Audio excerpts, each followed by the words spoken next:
Hey, this is Matt. Once again, welcome back to another review for the 80s Horror-thon, and this time, A Nightmare on Elm Street. Now, I have reviewed all the Nightmare on Elm Street films in the past. Those reviews are still up if you want to watch them. I believe there should be a playlist of it. But I figured since I'm doing an 80s Horror-thon, it'd be fun to rewatch these again and, talk about them. But I've seen them so much I could talk about through memory. I mean, Elm Street films are definitely one of my favorite horror franchises. The only ones I hate would be 5 and the remake, to be perfectly honest. My favorites would be 4, 3, let's see, 2, Wes Craven's New Nightmare, the first one. 4 is my favorite, and then 3. But 2, I think, is pretty underrated. First one's a classic. Wes Craven's New Nightmare is very original. Freddy's Dead I have fun with. I mean, it's silly, but I have fun with Freddy's Dead, The Final Nightmare. I get some fun chuckles out of it.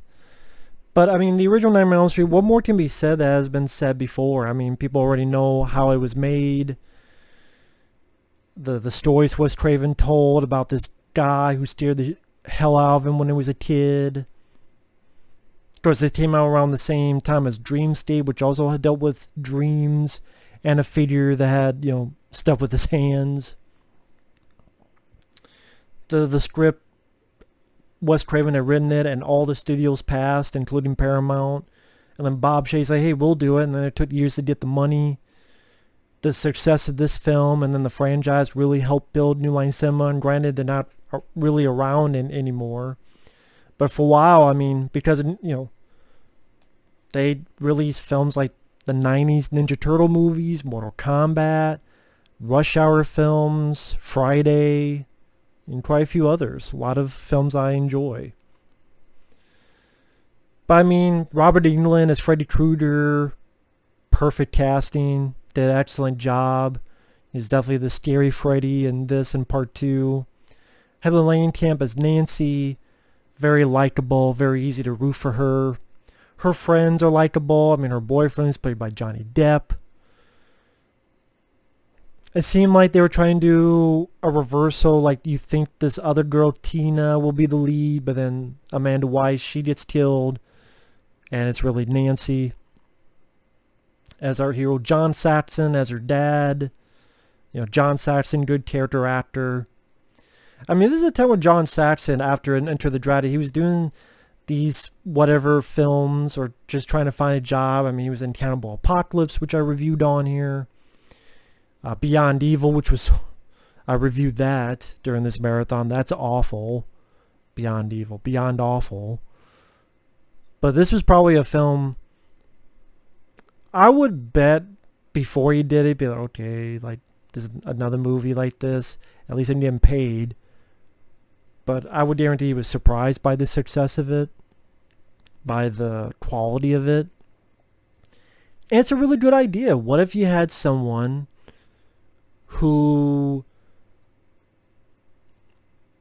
an interesting backstory where he would kill children, he was a child murderer, which is funny because later on you had Freddy dolls and Nightmare on Elm Street Nintendo game, but it's a character that murdered kids. And you wonder if he molested them too. I mean, they kind of shy away from that in the movies, but there's always that thought in your head. I mean, look at Freddy vs. Jason where, the flashback and Robert Englund's licking the picture. But there's always that part of your head that wonders. And he got arrested, but there was an error. So he got released on a technicality, and the parents took him, burned his ass, and he comes back in dreams. And if you die in the dream, you die for real. And it's such an ingenious way of making a slasher film. It is a slasher film. But, at this point, slasher films, there have been so many that are coming out almost every week. Pretty much every week. I mean, you had, of course, Friday the 13th films, Halloween 2, but you also had Prom Night, Terror Train, He Knows You're Alone, Home Sweet Home, which maybe I'll review that another day. The even this year, you had The Mutilator. I think The Prey came out this year. You had The Final Terror. You had Girls' Night Out, Splatter University. I mean, the list goes on. The Burning, The Prowler, Final Exam, Happy Birthday to Me. Just a ton. So this was something new and different. The killer would talk and had a personality, a sick sense of humor, good lines. This is God. And then with the dreams, it was an ingenious idea because you could do anything. That's one of the many reasons why the remake sucked ass, because you have these dreams and you do nothing with them. There's no imagination. You need the guy who directed The Cell with Jennifer Lopez. Whether you like or hate the movie, it has beautiful, crazy visuals of this dream landscape and world. That's what you need in a new Nightmare on Elm Street film. And there's talks of remaking it again, but I'm like, if you're not going to do it right, don't do it at all. And there's only one Freddy Krueger, and it's Robert Englund. So just leave it alone. Make your own movies. Make other movies about dreams or nightmares. Like The Cell. And I think The Cell, I reviewed that on the channel long ago with Jennifer Lopez. I think it's underrated. The Cell's really good. Do films like that. I liked Inception. I mean, that's a different genre, but I liked Inception. It's probably the one Nolan film I really liked. I don't mind the Insomnia, and Memento is alright. But getting back to this, the cast do their jobs well. Robert Englund was pitch perfect. But with dreams and nightmares, you do so much with the imagination. So you have Nancy walk up the stairs, but then her feet are falling through the stairs and she gets stuck. And it would make sense why you go into a school down the stairs and all of a sudden you're in a boiler room. Because it's a dream. You could go, anything can happen. Or her friend is in a body bag and is walking away, and or Johnny Depp gets pulled down to bed and a geyser of blood erupts.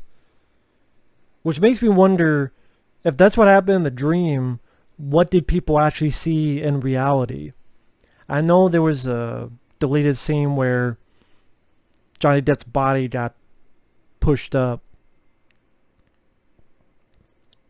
But it did make me go like, what did in reality would people have seen? Because we saw what happened in the dream, but in reality, what would it have looked like? If that made sense. But I mean, the score by Charles Bernstein, who would later on, a few years later, did the score for this. Great, memorable, iconic score. Do do do do do do do. Just a very memorable, iconic music. Great musical score. The only issue I have is the ending, which is not Wes Craven's fault, because Wes Craven, the ending he wanted to shoot was the best ending. Because I remember seeing in features, like they showed the different endings. Wes's was the best ending. I wish they would just leave him the fuck alone with his endings. Because the ending to Deadly Friend, as well as the entire movie, got fucking ruined for interference. The ending to Deadly Blessing sucks, and that's because of interference. Like Deadly Blessing, the movie itself, maybe I'll review that sometime down the road. I didn't mind Deadly Blessing, but the ending sucked, and it wasn't Wes Craven's fault. It was fucking stupidity of producers. Same with this. It's Bob Shaye's fault. Bob Shaye's the one who fucked up the ending to this. Because Wes, he wanted to shoot the ending which made the most sense to me. Nancy conquered the evil because she wasn't afraid anymore. She comes out, her friends are there, rides off, and then it goes to the kids going, 1, 2, Freddy's coming for you. It ends. That's the ending. I wish they would go back and just put that ending in a release. Would anyone really complain? That's a question to ask. would you complain if they put that ending? Or do you really prefer the ending where the mom becomes a Barbie doll and goes through the fucking window? Like, even people who love the film, they go, that's stupid. Why did she turn to a Barbie doll and go through the fucking window? So stupid. Just put the other better ending on there. Would anyone really fucking complain? Would anyone complain about that? Show of hands.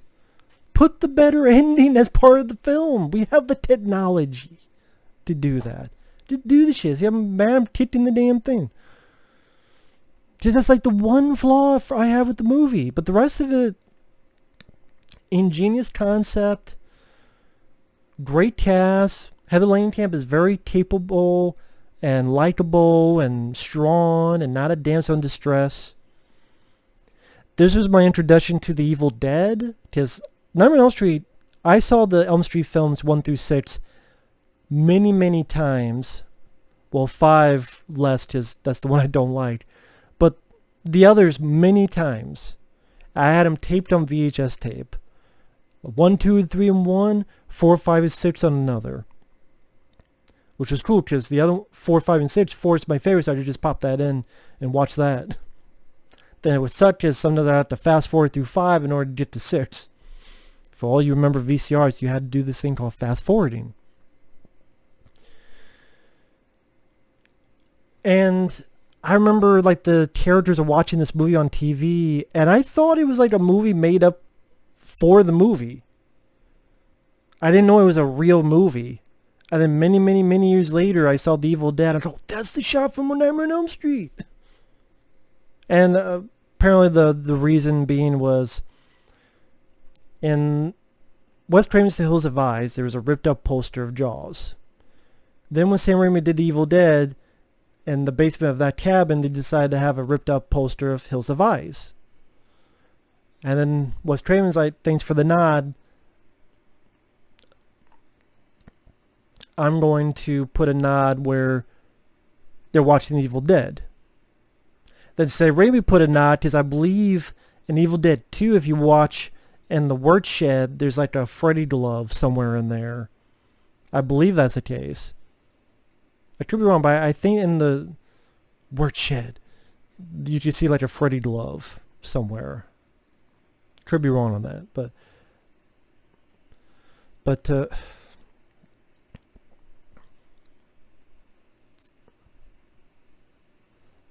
good fire stunt when the person's just doused in flames and is going up the stairs, and then kind of a creepy moment where Freddy is on fire and killing the mom on the bed.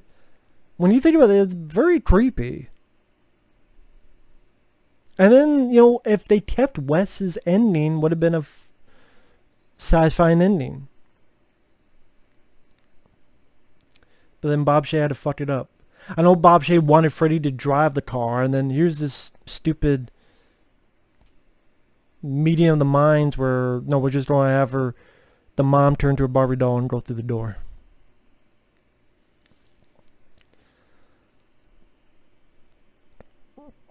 But I mean, a strong female lead, like I said, good cast, good score, good idea, great performance by Robert Englund as Freddy Krueger, great creation, the look, the glove, the fedora, the sweater. One thing I gotta mention, the deleted scene that was interesting. If there was a deleted scene that mentioned, and I wish someone would ask the makers of the film about this. I wish someone would have asked Wes before he passed away as to why they cut this out. You found out that Nancy had, I forget if it was a brother or a sister, and that person was murdered by Freddy. It's a deleted scene where the mom shows the glove to Nancy and said, you know, you're not an only child. You had, I forget his brother or sister, and Freddy killed them. which would kind of explain why the mother was so fucked up during the movie. Like, this is why she's so high-strung and such an alcoholic, probably because of that. But it just makes me go, like, why did they take that out? And, you know, it's never brought up again, so unless there's other deleted scenes that they took out that reference that. But that'd be like another reason why Nancy would want to stop Freddy's, because, hey, you killed my brother, my sister. I don't know. But anyway, I mean, it's a classic movie. A lot of good ideas. Great script by Wes Craven. The idea of harm yourself in the dream, like when she burns herself on the pipe, you wake yourself up to save you. I mean, the fact is you can run so far, but you have to go to sleep sometimes, so you can't really escape this killer. And I liked a lot of the sequels and became a pop culture phenomenon. To the point that, you know, Freddy Krueger is easily one of the most recognizable and famous villains in film history.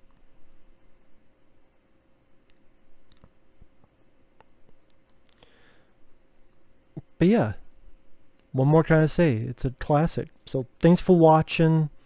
Take care. We'll see you in another video.